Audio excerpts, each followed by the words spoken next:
Well, Heidi ho, everybody. Here we are once again, Miss Billie and I. How are you, Billie?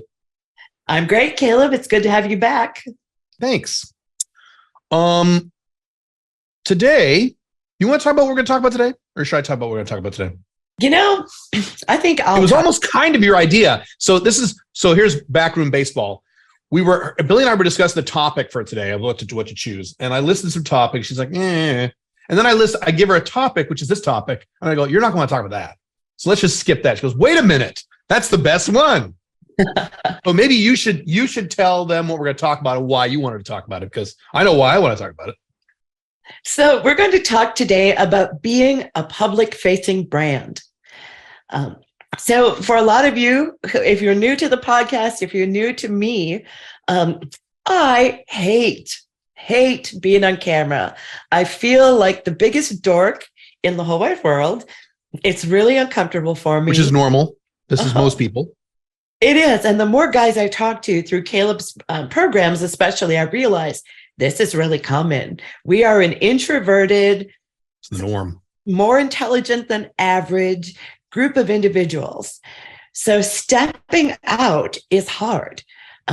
I've spent the last 15 years making sure that I am not a public brand. I am the magic behind the curtain, and you have to work to find me. I don't have a website. I don't advertise myself. Yeah. You literally have to happen across me through a contact that you know who said, holy crap, she's awesome. Because that's how strongly I feel about not being a public brand and not opening myself up that way. Caleb is the opposite. This guy puts himself out there like no one I freaking know. So I thought it would be great for us to have a conversation about bridging that gap and learning to become part of or develop a public-facing brand. So I'll start. There's a few places I could start. I'll just start where I think makes the most sense. So boy, this is a big topic. I just realized thinking about this is a very big topic. Years ago, Caleb, you started, when you started becoming a public figure, you used a pseudonym, right? You used the Black Dragon?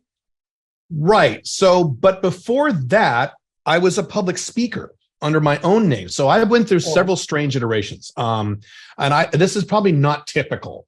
But first, when I was in my 20s, I started public speaking. I joined Toastmasters, and I did that to be better at sales, because a bunch of sales gurus back in the 90s said, join Toastmasters, learn how to speak in front of people, and that'll help your sales calls.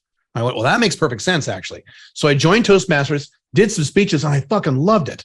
I said, oh, this is really fun. I really enjoy this. People are all scared, nervous, and shaking, and I get up there and just start talking. And what's funny is, and I know this sounds funny, for those who don't know, I'm an introvert. Introvert means my energy comes from being by myself. Extrovert means energy comes from being with other people. So when I'm around other people, I can do it, and I'm very socially calibrated, but it's very draining for me. And after a few hours, especially if you have like a long event, I got to go back home or back to my hotel if I'm traveling, and be by myself and just do nothing and stare at the window or read a book or whatever and just decompress and recharge, because I'm an introvert, and you are too. Correct, Billie? Does that accurately describe you? 100%. Yeah. And I live as a hermit as a result. Right. I don't have to see another human being unless I make an effort to do so by leaving my home. Right. So your ability to be a public brand or be a public person, however you want to do this, is not reliant at all upon whether or not you're a people person or an extrovert. Introvert has literally nothing to do with it. One of my big all-time mentors of all time is Brian Tracy.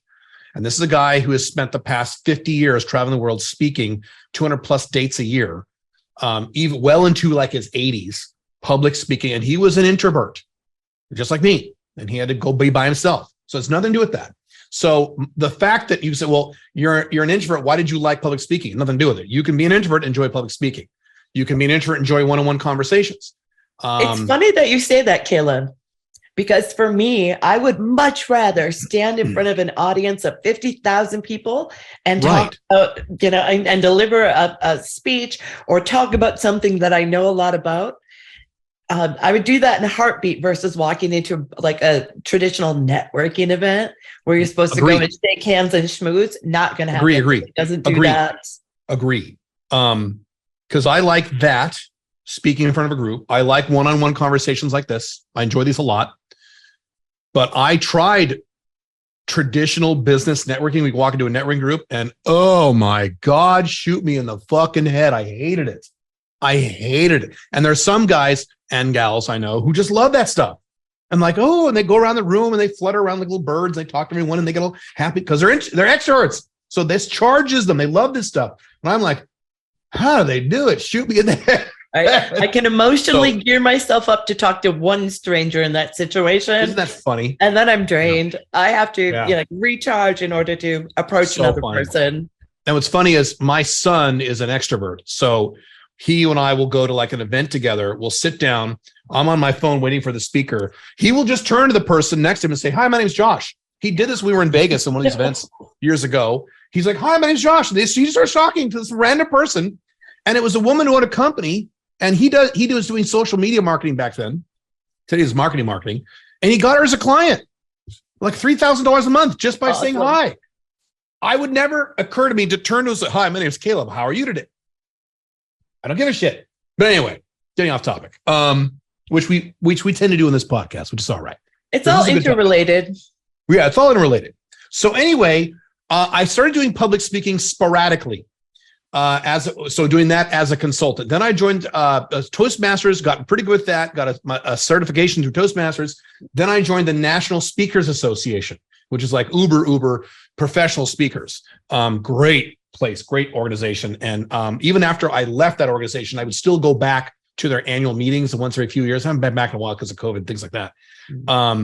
So fantastic. I was doing more and more public speaking under my own name. As a business speaker, I specifically was business technology back then. It was a long time ago. Then I went on the internet, started my first internet company, and that was on dating girls and various other fun things like that. And the topics were somewhat controversial. Today, I don't care, but back then I was a little concerned. This is like 15 years ago now. And yeah, my name was Black Dragon, and I was able to make a real functioning 6-figure, location-dependent online company work, being a public avatar, not being myself. No one really knew who I was. Now, I didn't hide who I was. I didn't go out of my way. When I was on forums and stuff, and people asked my real name, I said, my name's Caleb Jones.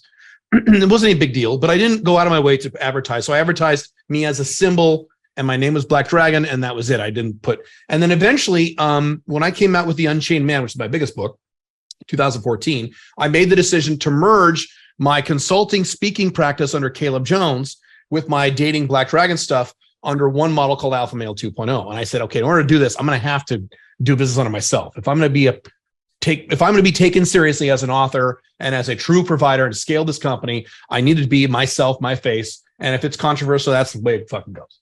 And so that's when I made that shift in 2014-ish. I think that's about right. When I started using my own picture, my own name. People still call, a lot of guys by now still call me BD, Black Dragon for sure. They still do it. It's fine. And I still use that term sometimes. As a matter of fact, some of my dating books still have the Black Dragon name because it's still a good brand that I've built up. So I want to eliminate the brand, but it's me. And unsurprisingly, my income really took off when it was me. And despite the negatives, I was thinking about, well, you know what? I'm overweight. I'm less overweight now. Matter of fact, this morning I got on the scale for the first time. I saw a weight in the scale that made me happy. Not where I want to be. I'm like, oh, good. So what I'm doing now is work. I haven't had sugar in right on. Yeah, that worked. But things like, I don't dress up in nice clothes and I don't have a cool studio and all these usual excuses we people say about, well, what about my hair and what about my skin and what about my age and I'm not good looking and I'm not this and I don't have 6-pack abs. And I had all those same thoughts, but I said, you know what? I want the money. I don't care. I want the cash. So if I want the cash, I'm going to have to, in this business. Now, there are many companies where you don't have to show your face. If you sell hard products or widgets, no one cares who you are. So that's fine. I've told people that. Hey, I want to start a business, but I want anyone to know who I am. Well, if you're starting hard products, something like that, no one cares who you are. But if you're doing any sort of informational business, information, sales, content, often services, especially business services, even personal services, you will do better if you show your face. It's just a reality. Despite the fact you may think you're ugly, despite the fact you may think you're not a good speaker, despite the fact you have to read off a piece of paper. So at least I had the leverage of I could jump on a video and immediately be comfortable, pretty immediately, because I had 15 years at that point of public speaking experience. So it was easy for me, easier than a lot of people. That's interesting because I've been public speaking since my school days. Mm-hmm. And as a professional equestrian, would teach clinics and workshops and a lot of one-on-one coaching.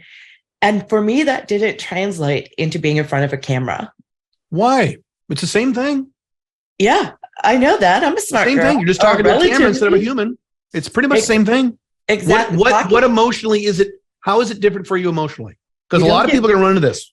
So for me, I think what I've learned is that I'm not afraid of a camera, right? But I don't get any feedback from this static piece of equipment. Oh, I see. So for me, having a conversational podcast with you and with some of the other guests that we've had is great because I'm having a conversation with my peers, my friends, my network. Mm-hmm. That's super easy. The cameras just happen to be there. That's but true. I'm getting that feedback just as you've given me now. You shook your head, you nodded. I'm getting immediate feedback. And for me, that was what I really needed to start feeling comfortable in front of a camera. Now, so it would be very hard for you to do a video, a true blue YouTube video where you're just talking to the camera the whole time. I couldn't. Have you ever done that? You've never done that, have you? No. No.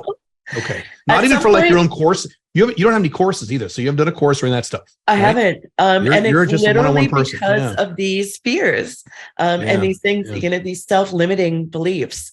Mm-hmm. I think the most important message I'd like to get across to our audience is just try it. Try it with a friend. If you have hesitation, if you have the fears, insecurities, whatever it is that's holding you back, the method that's worked best for me is having somebody else in the room with me. Have them sit on the other side of the camera. They don't need to fiddle with it. They can be on a sofa somewhere, but have a conversation with that person. Or was it you, Caleb, or someone else who came up with the idea of printing out pictures of people? No. Print out pictures of people that you imagine in your audience or the clients that you have. And physically stick pictures of people on the wall. So you're speaking to your audience rather than speaking to a camera. Yeah. Emotionally, that's a good idea. Yeah, that would work. I thought those methods have really helped me enormously because I was so happy being in the shadows. But it's much more liberating to step into the light a little bit more.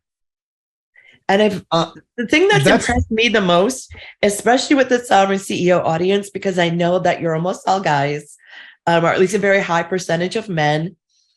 I know that a lot of you have followed Caleb's Black Dragon materials. So I'm stepping into Caleb's world as the only female voice. Yo. In a lot of cases. That's very scary brave. as hell. Oh, yeah. And I thought that this audience would be very unkind, I'll be honest. That, these are guys, they're a lot of them are into dating and pickup stuff, and they're going to be judgmental and harsh and negative. The reality is, much to my surprise, I haven't gotten any of that. None. I can't, as of this recording, I can't recall one harshly negative comment on this podcast. Not one. Not negative, but harshly negative that you're talking about. I don't remember any so far. Right. And no, knock on wood, time will tell. No personal attacks. And they're not invited, by the way. Personal attacks are never invited. But we haven't had that. And that was honestly the belief that stopped me from trying, is that I'm going to be judged a lot of my appearance. People aren't going to want to listen to me because of my appearance.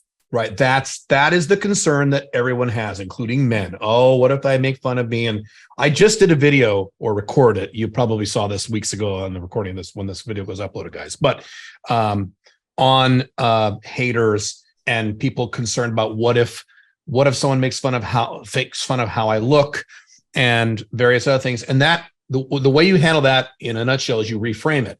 So if I go online and I do a video that's informative, okay, and all of mine are, with rare exceptions. Sometimes I do purely fun, silly videos. Those are rare.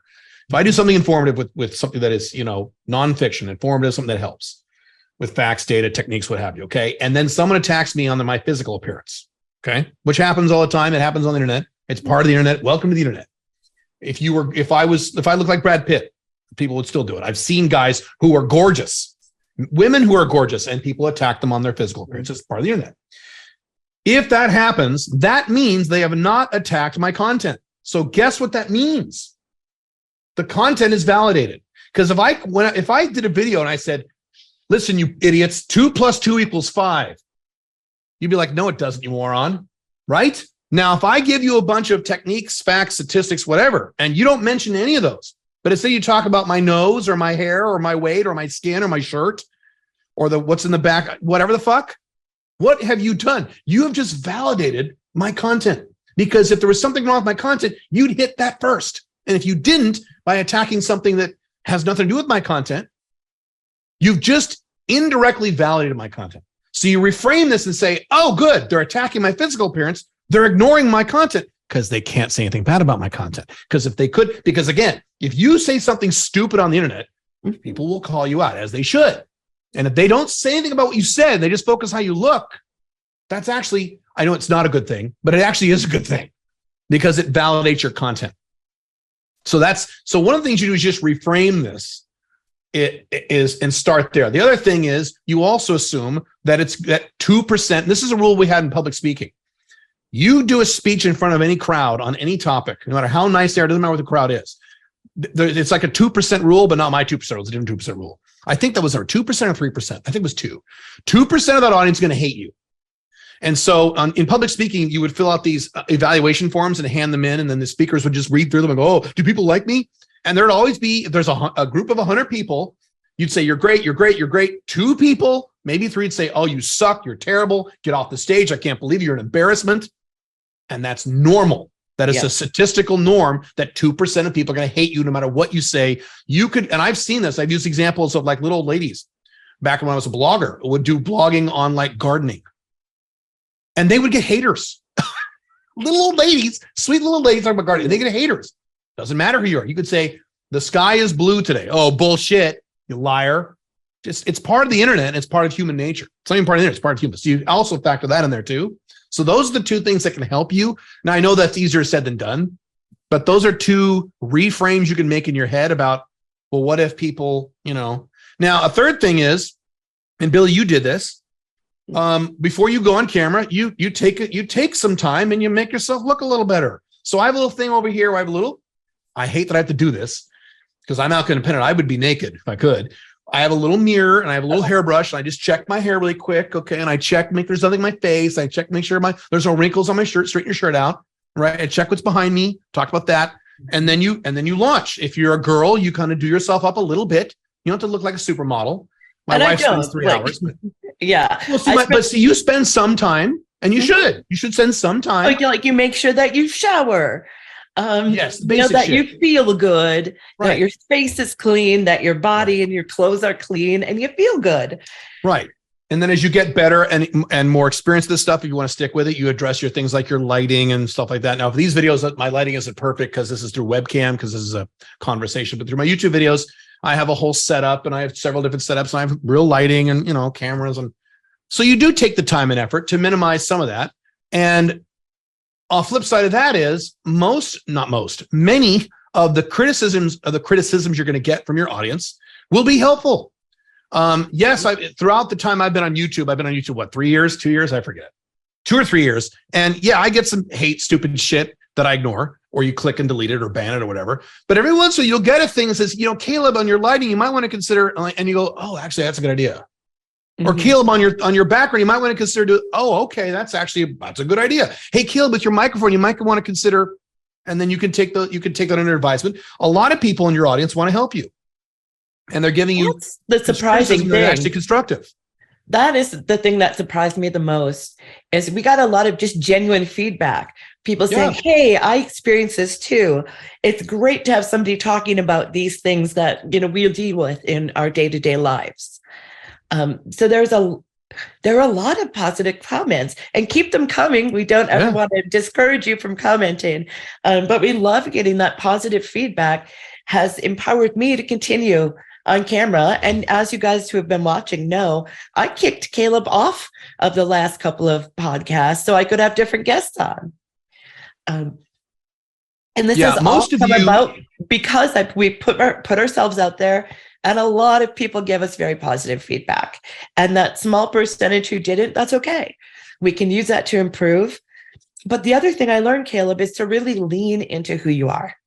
Yes.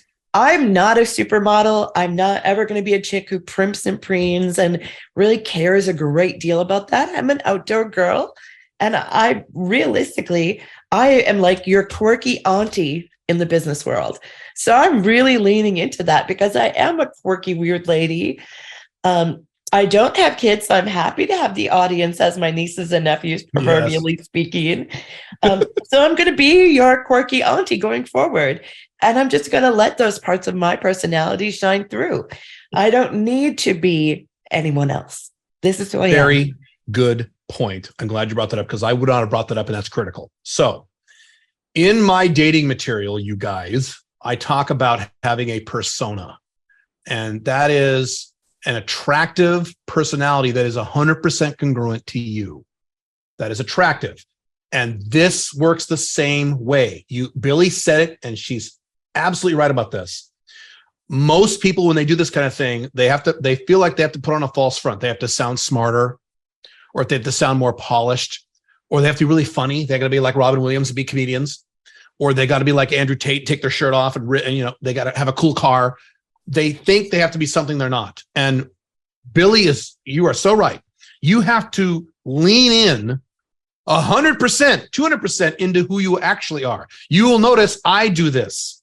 Do I have any problems leaning into who? No. I take myself and I go, I love myself, and I lean 100%. Sometimes more than 100%. Sometimes I got to back it off a little bit, if anything, but that's a better problem to have. You're too much yourself. That's way better than, I'm going to talk like this and be very, if it were me, talking like this, I made the joke where if I have to talk slow, if I have to speak very slowly like this and speak with long academic college graduate language, I feel like I want to ram a fucking ice pick into my eyeball. So I can't do that. Now, some of you have talked about like Andrew Henderson with Nomad Capitalist, who's a big in the Five Flag space. He has much more of an intellectual, nerdy, vibe that's very different than mine. But that's him, and he leans into it. He wears the glasses. He puts on the scarves. He's awesome that way, so he's himself. So he becomes a brand, unlike just another guy talking about moving out of the country or whatever. I very clearly am a brand. Caleb Jones, obviously, is a brand. If you say Caleb Jones and people know who I am, they go, oh my God, I know him. I'm a brand. I'm not just a guy speaking into a camera. Billie has become a brand. She's leaned into herself. So that's what you've got to do. If you're nerdy, if you're a little skinny, nerdy guy, you lean into the little skinny, nerdy guy.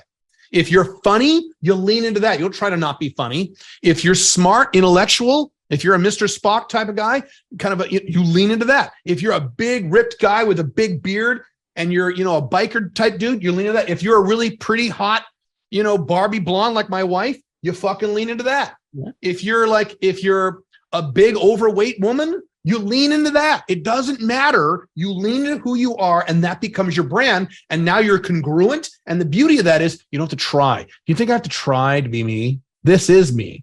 I don't have to try. You think I have to act? This is me. Mm-hmm. This is me more relaxed. Like, this is me with the shirt off and just, talking how I want to talk. It becomes more profitable, and it becomes easier. And then it becomes, instead of this thing like, I'm scared to go on camera, you kind of start to look forward to going on camera because now I can be myself.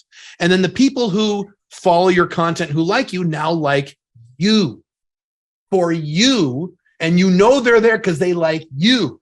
They're not there because you're a pretender or because you're trying to act like something else.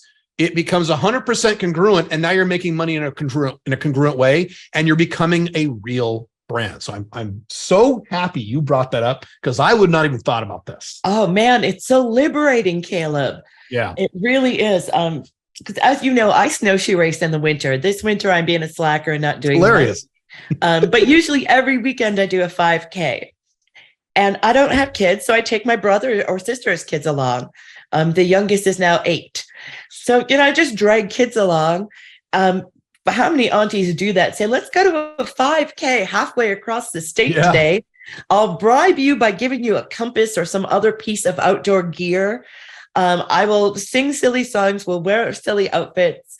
And we'll do these things with unabashed glee. That is who we are. That's who I am. See, That's now, if you were to go share. full bore with your own brand, if you were to ever do this down the road, you would put that on video. You'd have YouTube videos about that.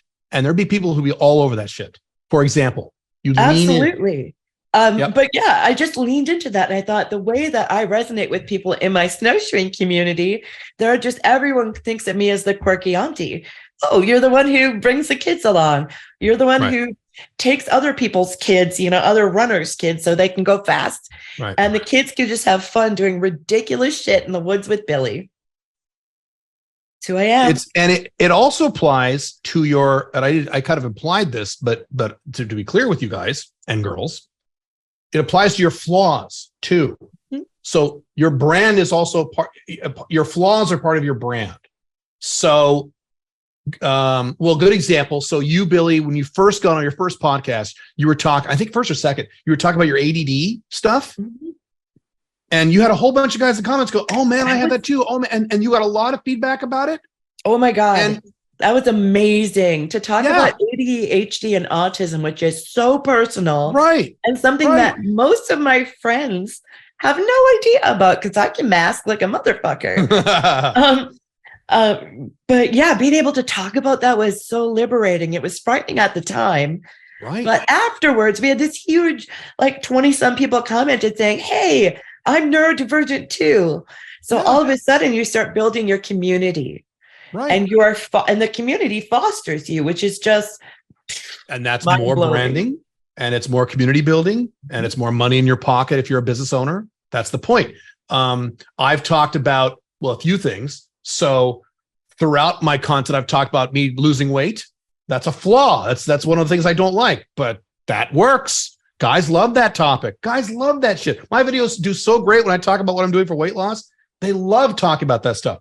I have a very unusual personal life that I have a non-monogamous marriage. Now, 99.999% of human beings who have that kind of marriage don't tell anybody, but I'm telling everybody, and that becomes part of my brand. And I bring my wife on and we talk about it together, and that becomes part of my brand. People are shocked. I've had her on twice now. People are just shocked. People in my personal life, and then they watch the whole video and they're, this is awesome. And then we get way more traffic than we normally get because we're actually talking about something that no one talks about that other people would consider a flaw or a negative. It becomes part of my brand. Here's it's another not just one. The things that are good about you or quirky. It's also the negatives about you. That doesn't mean you should embrace your negatives. Did you get my point? Yes. Yeah. The other thing that's fascinating is, Caleb and I are very real. And we talk to each other in a very open and real way every day in our conversation. Anytime we talk. We're both very blunt. Very. Doesn't always make me popular with the females who are more sensitive, but hey, that's why I like the audience in some ways. Yeah. But one of the things we talked about was eyebrows. Mine are white. Oh yeah. See them. They basically don't exist until I get them microbladed. So a few years ago, I got mine microbladed, which is like a semi-permanent tattoo of fake eyebrows. Caleb went out and did the same thing and told his audience about it. Went on camera saying, yep, Billie did this. My wife does this. I did it. And I just got mine refreshed. But these are the kinds of things that we bring up and discuss because all of us have insecurities. Right. And it doesn't matter. You can be Brad Pitt. You're still going to have some sort of insecurity. So talking about those things, again, makes you more relatable to the audience. And they give you the feedback and ask you questions. So it's a self-perpetuating loop of good feelings. You really do gain a lot. And Caleb, you're frozen. Oh, there you are. You were frozen. Am I unfrozen now? No, you're good now. Okay, you're good. Cool. You were frozen. I can still hear you though. A lot of people are concerned about things like, what about my mom? So, okay, I get this stuff, but if I talk about, my mom wants to be a dentist and I want to be a musician, What will my mom think? My dad, my close friends. If I want to start a business, and some of you have in my audience, about dating stuff.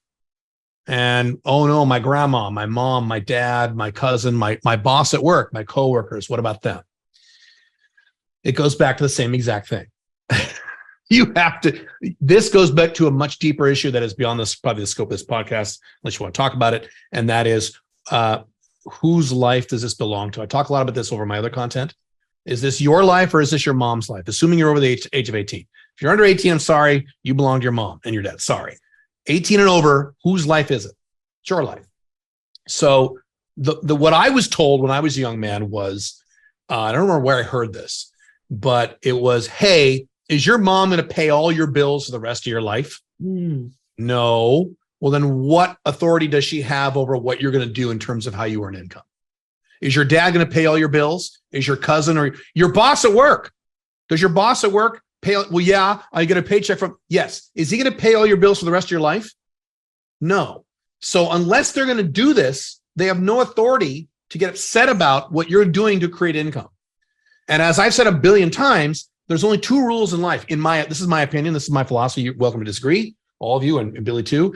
The only two rules in life is, for me, I can't lie. I can't break the law. That's it. I can do anything else I want. Literally anything. I talk about societal programming and other content. I can do anything I want to earn a living, to make money, to express myself in the marketplace, to demonstrate my personal brand, to open companies, to close companies, to expand companies. I can't lie. I can't say things that I know aren't true. I can't do it. I can refuse to answer questions. I can do that. That's not lying. But even that I don't like. But I'm allowed to do that if I have to. But I can't lie and I can't break the law. And I'm in the 5 flag space. There are a lot of guys who break all kinds of laws in this space. I will not do it. That's where Andrew Henderson and I are very similar. I won't do it. I've had attorneys double check other attorneys, accountants double check other to make sure I'm not breaking the law because I'm a public figure. There are things I can't do. So an example of that would be, I don't have a jab. I can't say the word starting with V. We can't say that on YouTube, Billy. Sorry. I don't have the jab for the cerveza sickness. I don't have that. Okay. So that means there are some countries, not very many. There's 2 or 3 countries I'd like to go to that I'm not allowed to go to because I don't have this. There are ways I could go if I violated those 2 rules. I can't do it. Okay. Even if I were to lie to get into the country and then I do YouTube videos and then my audience says, hey, do you have a jab? I'd be like, no, I could lie to you. I can't.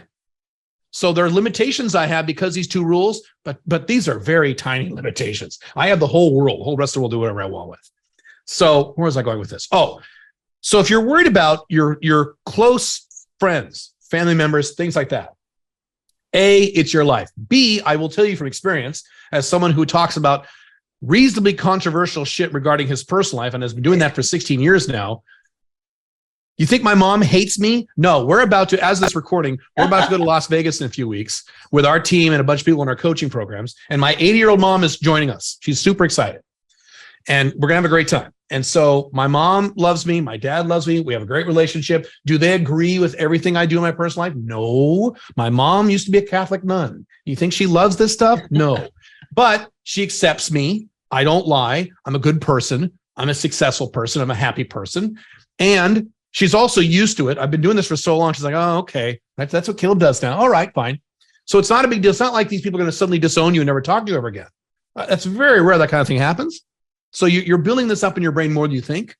So don't worry about this stuff. I've been rambling, but.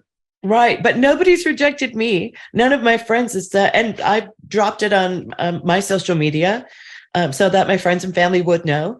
Oh, your personal stuff? You mean on your personal social media? You put this stuff? I did. Right. Because I'm leaning into it. And I'm not ashamed of or embarrassed by who I am. So I want people to see that. And I'm okay with them learning these things about me that I wouldn't maybe talk about directly with them.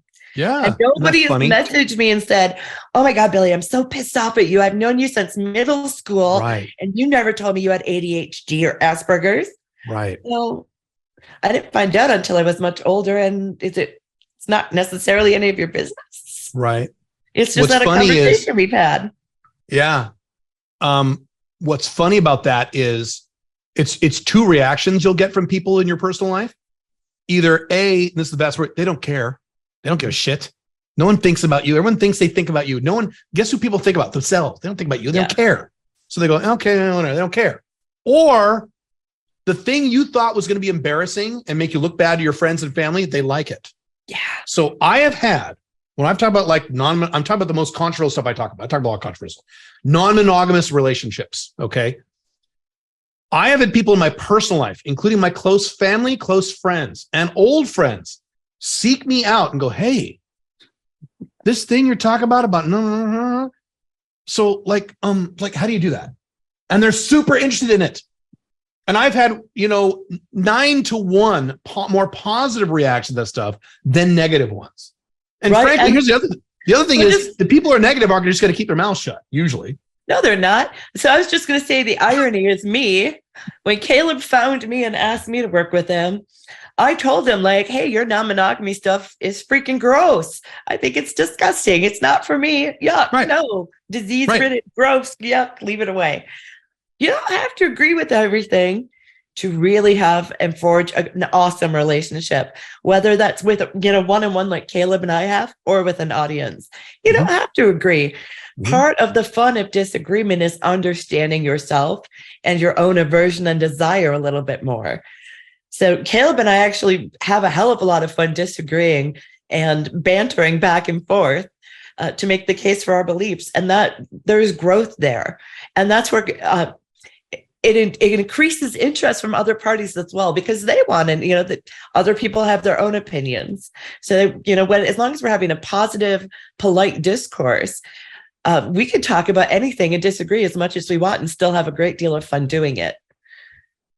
I've often thought about the women in my company, Billie included, when the women all talk together, just the women, about my content, because I get little drips and drabs of what comes out of those conversations. But it's fine. I don't care. It doesn't matter. Exactly that. And I told people Caleb and I have been working together 5 years. Yeah. And I tell people 20% of what Caleb teaches is total douchebaggery in my mind, but the other 80% is awesome. That's all we're looking for. It's enough that we have a commonality and that we believe in each other's openness and honesty. And that's, what we convey as we're having these conversations with you. Right. This is exactly the kind of convo Caleb and I have in real life. Yeah. And bringing this back to our topic, that will apply to people in your audience. So when you go public and you start doing this stuff, which I think you should, if you sell, let me be clear about this. If you sell information of any kind, content of any kind, and or a service, either personal service or business service, it is my strong opinion to you, if you want to make the most money you can, get from zero to money as fast as you can, you should be on YouTube, you should be on TikTok, you should be on Instagram, at least those three, and probably LinkedIn too, depending on your niche, with video. You should be doing that. You'll make a lot more money faster, even no matter how nervous you are. That's kind of the point of this. But anyway, a lot of people in your audience will be just like Billie. So Billie just said she likes 80% of my stuff. She doesn't like 20% of it.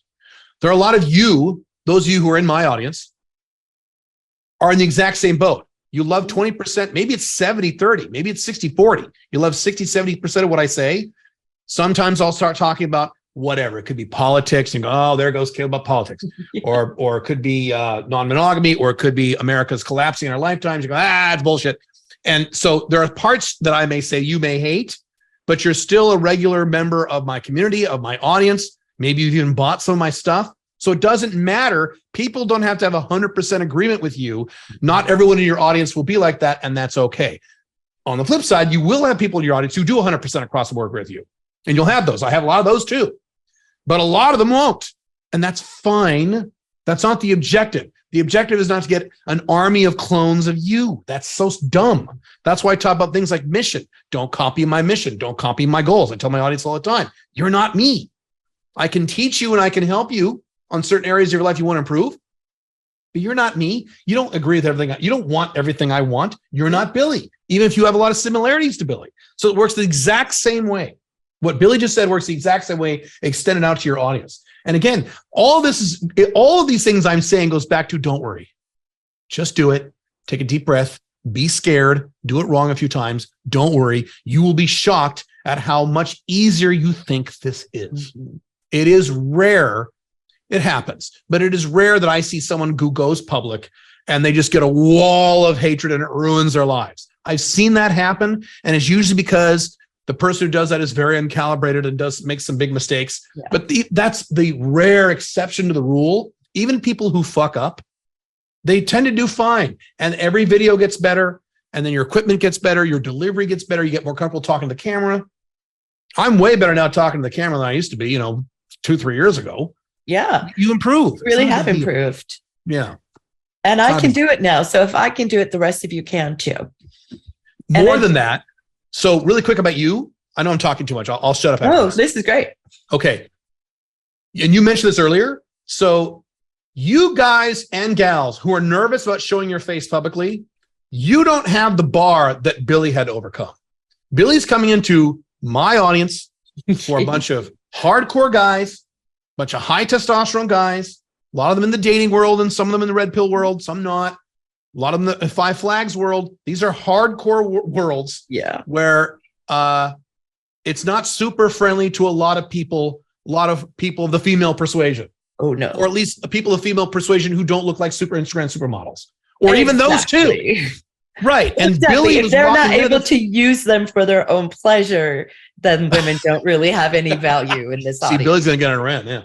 Right. My point is, I know these guys. Come on. I know you do.